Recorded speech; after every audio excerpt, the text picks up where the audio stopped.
The year was 1998, a time when the world seemed simpler, and the days were filled with a sense of innocence. A small town, nestled amidst rolling hills and lush greenery, where everyone knew each other by name and whispering willows, was about to become the setting for an unimaginable horror. The hunting ground for a nightmare that would haunt its residents for years to come. The first whispers of fear began with the shocking discovery of a young man's body left under the eerie glow of the full moon, casting long shadows on the ground. His throat was slashed, a gruesome wound that spoke of a violent end, that would become the calling card of a terror, a signature of the horror to come. Soon to be known as the Moonlight Slasher, a name that would send chills down the spine of anyone who heard it. Over the next 5 years, the town lived under a pall of fear, a dark cloud that never seemed to lift. 11 more victims, each killed under a full moon. Their lives cut short in the most brutal manner, with the same chilling precision, the same cold, calculated cruelty. The local police, overwhelmed and outmatched, were baffled, unable to piece together the clues. Who was this phantom preying on their town? A question that haunted every resident. And why the macabre ritual? What drove this killer to such gruesome acts? The townsfolk, once a close-knit community, grew suspicious of each other. Their trust eroded by fear. Fear had a way of doing that, turning neighbor against neighbor, friend against friend. The once vibrant streets were now deserted after dark, a ghost town in the making. The silence broken only by the howling of dogs, a mournful sound that echoed through the night, and the whispers of the wind, carrying with it the secrets of the night. The Moonlight Slasher had cast a long, dark shadow over their lives, a shadow that seemed impossible to escape. September 18th, 2003. The air hung heavy with humidity, the silence broken only by the chirping of crickets. The full moon, an ominous crimson orb in the sky, cast long, eerie shadows across the town. It was the anniversary of the first murder, and the townsfolk, on edge, prayed for a night free of bloodshed. Unbeknownst to them, the Moonlight Slasher was preparing for his final act. He stalked the streets, a predator in the night, his eyes gleaming with a terrifying intensity.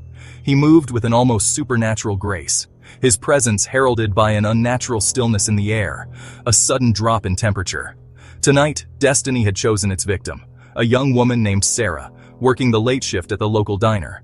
She was a beacon of warmth and cheer in the otherwise dreary atmosphere of the diner, her laughter a melody that belied the fear that gripped the town. Sarah hummed along to the radio, wiping down the counter, lost in her thoughts. Outside, the wind howled, rattling the windows of the diner. She shivered, a sudden chill running down her spine.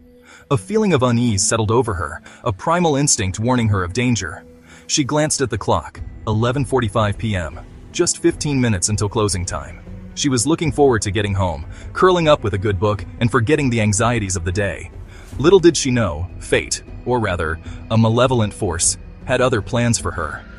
A figure emerged from the darkness, his face obscured by the shadows of a hooded jacket. He moved with a chilling purpose, his hand gripping something concealed within his pocket. His eyes, cold and calculating, met Sarah's through the glass window, sending a shiver down her spine. The bell above the door jingled as he entered, the sound jarring in the stillness of the diner. Sarah's breath caught in her throat.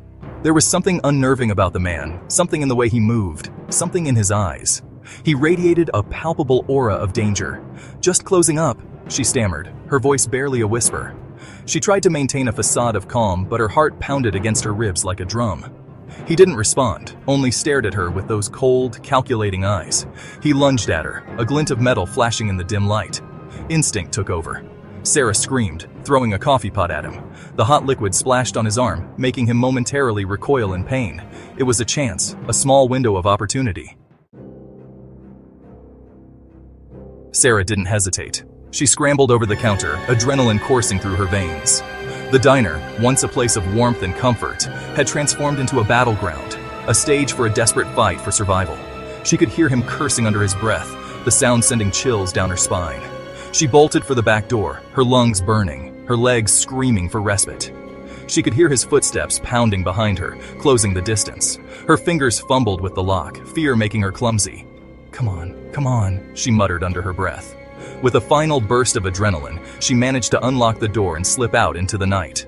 The cool night air hit her like a slap, momentarily clearing her head. She didn't dare look back, didn't dare waste a single second. She ran as fast as her legs could carry her, her pursuer hot on her heels. Sarah's escape was a blur. She remembered the frantic pounding of her heart, the rasp of her breath, and the feeling of the cold night air against her skin. She didn't stop running until she reached the relative safety of the brightly lit gas station at the edge of town. She burst through the door, gasping for air, her eyes wide with terror. The cashier, a burly man with a handlebar mustache, looked up in surprise, his newspaper falling to the floor. "Help me," she choked out. He tried to." The cashier, a man of action, quickly ushered her behind the counter, grabbing his shotgun from below. He peered out into the night, but the darkness remained unbroken, the only sound the gentle hum of the neon sign outside. The Moonlight Slasher had vanished, melting back into the shadows like a phantom. The police arrived soon after, sirens wailing, their faces grim. The gas station was cordoned off with yellow tape, the flashing lights of the patrol cars painting the scene in an eerie glow. Sarah, wrapped in a blanket, recounted her terrifying ordeal, her voice trembling as she described her attacker. But her description was frustratingly vague. The dim lighting, the adrenaline, and the sheer terror of the attack had clouded her memory. All she could recall was a shadowy figure, a hooded jacket, and those piercing, cold eyes that seemed to bore into her very soul. The police launched a full-scale investigation, but despite their best efforts, the Moonlight Slasher remained elusive. Some speculated he had fled town, while others whispered that he was hiding in plain sight, waiting for the next full moon to rise. The fear, once confined to the shadows, returned with a vengeance, gripping the town in its icy claws. The diner was a crime scene, the yellow tape a stark reminder of the night's horrors. Inside, forensic teams dusted for fingerprints, their movements precise and methodical. Every inch of the diner was scrutinized, every detail documented, hoping for a clue, a lead, anything that could lead them to the Moonlight Slasher. And then they found it, a small, crescent moon symbol etched into the counter, right where Sarah had been standing. It was the Moonlight Slasher's calling card, a chilling reminder that he had been there, that he was always watching, always lurking in the shadows. The symbol sent a wave of fear through the town. It was a stark reminder that the Moonlight Slasher was still out there, that he was far from finished. The town held its breath, bracing itself for the next full moon, praying that they wouldn't be the next victim claimed by the darkness. Years turned into decades. The Moonlight Slasher case went cold, the files gathering dust in the evidence room of the police station.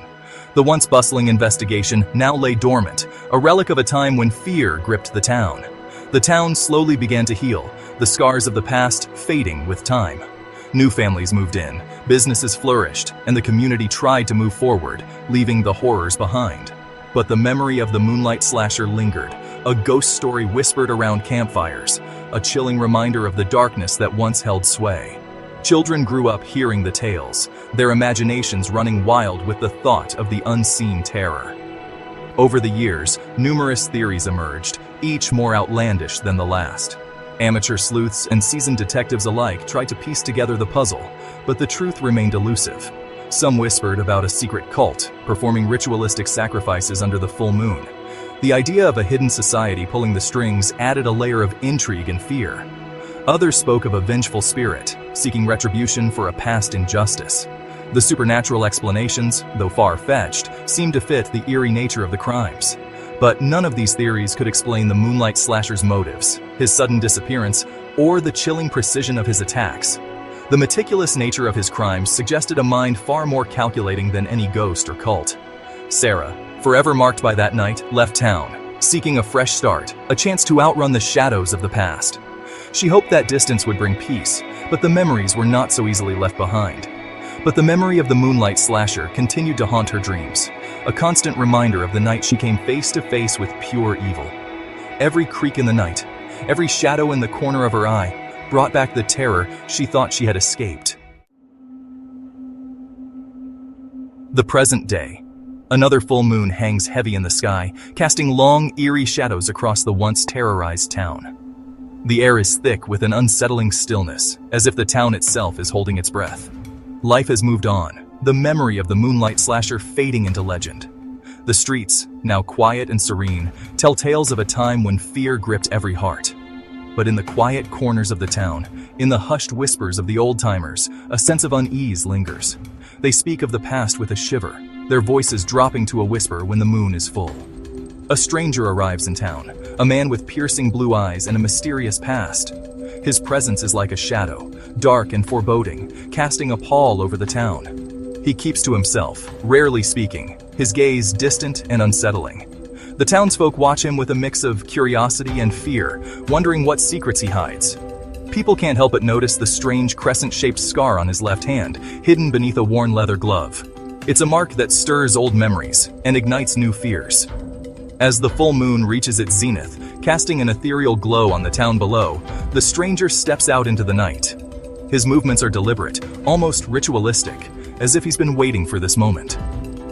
A chill wind blows through the streets, carrying with it a faint, metallic scent.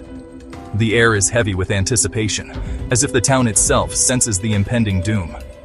The townsfolk, unaware of the danger lurking in their midst, sleep soundly in their beds, oblivious to the darkness that is about to descend upon them once more. Dreams of peace and safety fill their minds, but the night holds a different story. The Moonlight Slasher has returned. His presence is a dark omen, a reminder that some legends never die.